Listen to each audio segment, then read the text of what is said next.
जय हिंद, वंदे मातरम। स्वागत है आप सभी का free exam zone YouTube channel पर। दोस्तों, आज की वीडियो बहुत इंपॉर्टेंट है। आज हमने प्राचीन इतिहास को लिया है।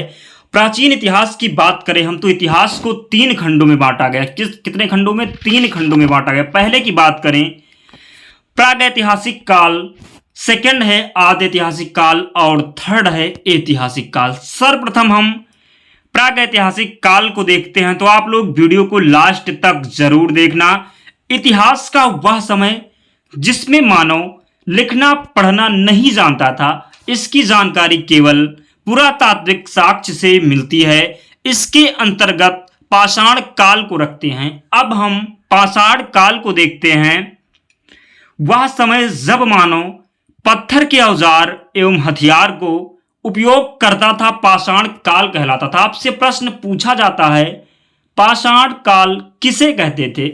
वह समय जब मानव पत्थर के औजार एवं हथियार को उपयोग करता था, पाषाण काल कहलाता था। आपसे पूछा जाए पाषाण काल की खोज कब हुई और किसने की, तो आपको ध्यान रखना है भारत में सर्वप्रथम 1863 ईस्वी में रॉबर्ट ब्रुस फ्रुट ने पाषाण कालीन सभ्यता की खोज की। किसने की? 1863 ईस्वी में रॉबर्ट ब्रुस फ्रुट ने पाषाण कालीन सभ्यता की खोज की। आपको ध्यान रखना है भारत का पुरातात्विक संग्रहालय इंदिरा गांधी मानव संग्रहालय है। भारत का पुरातात्विक संग्रहालय इंदिरा गांधी मानव संग्रहालय है, जो संस्कृति मंत्रालय के अधीन है। आपको ध्यान रखना है मिलने वाले धातु के आधार पर, अगर आपसे पूछा जाए मिलने वाले धातु के आधार पर नामकरण किसने किया, तो क्रिश्चियन थॉमस ने किया। ध्यान रखना है। और लिखावट के आधार पर नामकरण जॉन ब्रुस ने किया। किसने किया? लिखावट के आधार पर नामकरण जॉन ब्रुस ने किया। अब हम बात करें पाषाण काल को, तो पाषाण काल को 4 भागों में बांटा गया था। कितने भागों में बांटा गया था? पाषाण काल को 4 भागों में बांटा गया था। पहले की बात करें तो पुरा पाषाण काल। क्या? पुरा पाषाण काल 20 लाख ईसा पूर्व से 12,000 ईसा पूर्व तक था पुरा पाषाण काल। यह इतिहास का सबसे प्रारंभिक समय था। क्या? यह इतिहास का पुरा पाषाण काल इतिहास का सबसे प्रारंभिक समय था। इस समय के मानव को आदि मानव कहा जाता था। पाषाण जो है पुरा पाषाण काल के मानव को आदि मानव कहा जाता था। इस समय का मानव खानाबदोश अर्थात उसके जीवन का मुख्य उद्देश्य जानवरों की तरह ही अपना पेट भरना था। केवल उद्देश्य था मानव जीवन का अपना पेट भरना। आपको ध्यान रखना है इस समय के मानव की सबसे बड़ी उपलब्धि आग की खोज थी। आपसे प्रश्न एग्जाम में पूछा जाता है आग की खोज किस काल में हुई, तो पुरा पाषाण काल में आग की खोज हुई। इस समय के मानव की सबसे बड़ी उपलब्धि थी आग की खोज। इस समय मानव पत्थर के बड़े बड़े औजारों का इस्तेमाल शिकार करने के लिए करते थे। इस समय मानव ने चित्रकारी करना प्रारंभ किया। किस काल में? पुरा पाषाण काल में मानव ने चित्रकारी करना प्रारंभ किया। भीमबेटका की गुफाओं में पुरा पाषाण काल के चित्र देखने को मिलते हैं। क्या है? भीमबेटका की गुफाओं में पुरा पाषाण काल के चित्र देखने को मिलते हैं, जो मध्य प्रदेश के अब्दुल्लागंज में स्थित है। आपसे पूछा जाता है भीमबेटका की गुफाएं कहाँ स्थित हैं, तो आपको ध्यान रखना है मध्य प्रदेश के अब्दुल्लागंज में स्थित हैं भीमबेटका की गुफाएं। अब हम देखते हैं मध्य पाषाण काल। अगर आपसे प्रश्न पूछा जाए मध्य पाषाण काल, तो ये 12,000 ईसा पूर्व से 10,000 ईसा पूर्व तक था मध्य पाषाण काल।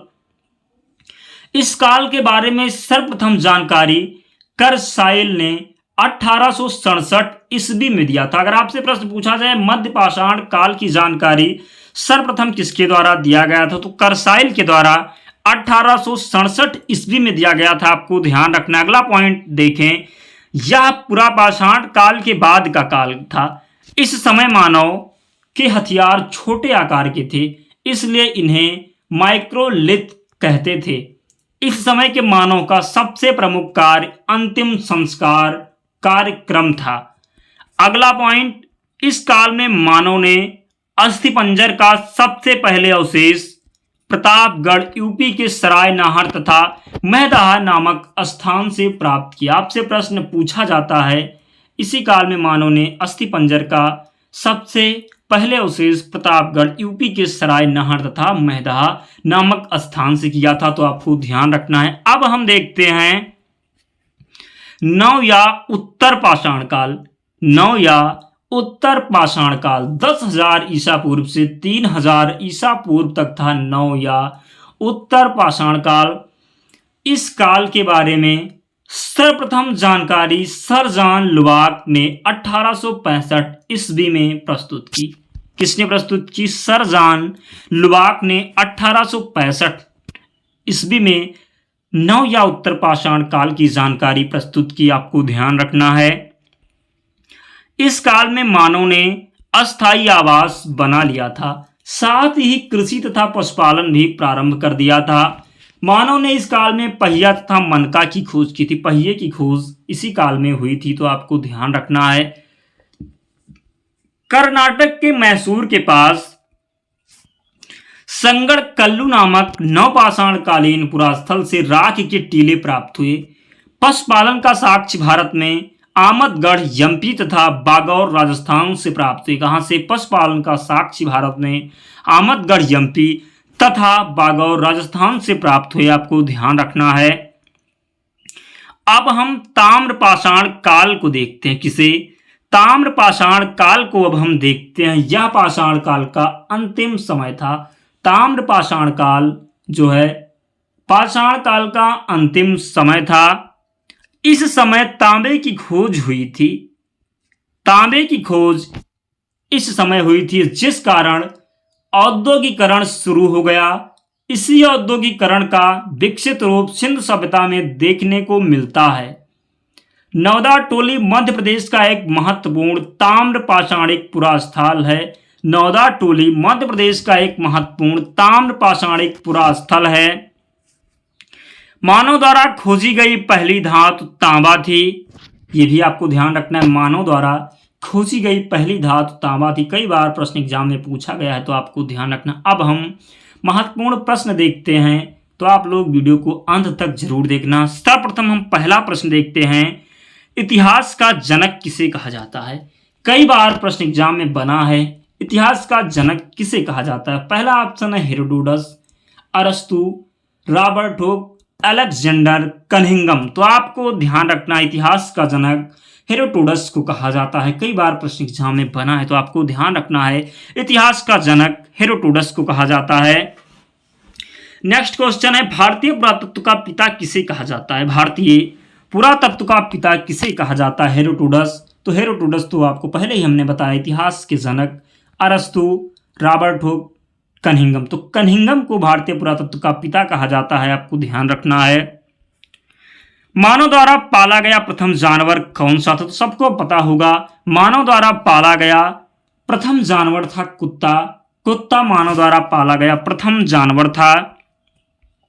किस काल को माइक्रोलिथ कहा जाता है? किस काल को माइक्रोलिथ कहा जाता है? पुरापाषाण काल, नवपाषाण काल, मध्यपाषाण काल, सिंधु सभ्यता। तो मैंने स्टार्टिंग में ही आपको बताया है, माइक्रोलिथ मध्यपाषाण काल को कहा जाता है। शुरू में ही हमने आपको बताया है, जब मध्यकाल जो है मध्यपाषाण काल आपको हमने बताया, तभी हमने बताया था कि माइक्रोलिथ मध्यपाषाण काल को कहा जाता है। नेक्स्ट क्वेश्चन है, निम्नलिखित में से किस काल खंड में मानव ने सर्वाधिक जीवन बिताया?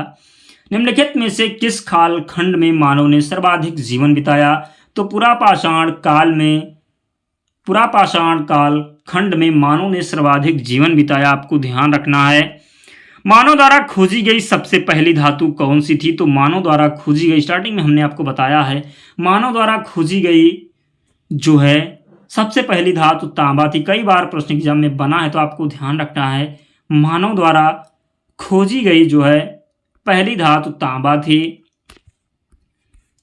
सबसे पहला चावल के साक्ष्य कहां पर देखने को मिलते हैं? सबसे पहले चावल के साक्ष्य कहां पर देखने को मिलते हैं? मेहरगढ़, धौलावीरा, कोल्डवा या बुरझूम। तो आपको ध्यान रखना है, सबसे पहले चावल के साक्ष्य कोल्डवा से मिलते हैं। आपको ध्यान रखना है। नेक्स्ट क्वेश्चन है, आग का आविष्कार किस काल में हुआ? तो आग का आविष्कार पुरापाषाण काल में हुआ। किस काल में हुआ? पुरापाषाण काल में हुआ आग का आविष्कार। कई बार प्रश्न एग्जाम में बना है। पहिए का आविष्कार किस काल में हुआ? नवपाषाण काल में पहिए का आविष्कार हुआ। किस काल में हुआ? नवपाषाण काल में पहिए का आविष्कार हुआ। अगला प्रश्न है, कहां पर मानव गड्ढे खोद कर निवास करता है? कहां पर मानव गड्ढे खोद कर निवास करता है? तो बुर्ज में मानव गड्ढे खोद कर निवास करता है। भीमबेटका की गुफाएं किसके लिए प्रसिद्ध हैं? भीमबेटका की गुफाएं किसके लिए प्रसिद्ध हैं? खनिज, बौद्ध प्रतिमाएं, गुफाओं की शैल चित्र, इनमें से कोई नहीं। तो ये भी प्रश्न कई बार एग्जाम में पूछा गया है। भीमबेटका की गुफाएं जो है गुफाओं के शैल चित्र के लिए प्रसिद्ध हैं। किसके लिए प्रसिद्ध हैं? गुफाओं के शैल चित्र के लिए भीमबेटका की गुफाएं प्रसिद्ध हैं। आपको ध्यान रखना दोस्तों। इतने ही प्रश्न हमने लिए थे आज। तो वीडियो कंप्लीट हो गई। आप लोग वीडियो को लाइक करके ही जाना, प्लीज़ चैनल को सब्सक्राइब जरूर कर लेना। ऐसी वीडियो हम आपके लिए डेली लाते रहेंगे। इसके PDF अगर आप चाहते हैं तो टेलीग्राम चैनल से जुड़ जाना, लिंक डिस्क्रिप्शन बॉक्स में, या आप टेलीग्राम पर सर्च कर लेना फ्री एग्जाम जोन, आपको चैनल मिल जाएगा। आप लोग ज्वाइन हो जाना, वहां पर आपको PDF मिल जाएगी। तो मिलते हैं अगले वीडियो में, तब तक पढ़ते रहिए, ध्यान रखिए अपना, स्वस्थ और सुरक्षित रहिए। जय हिंद।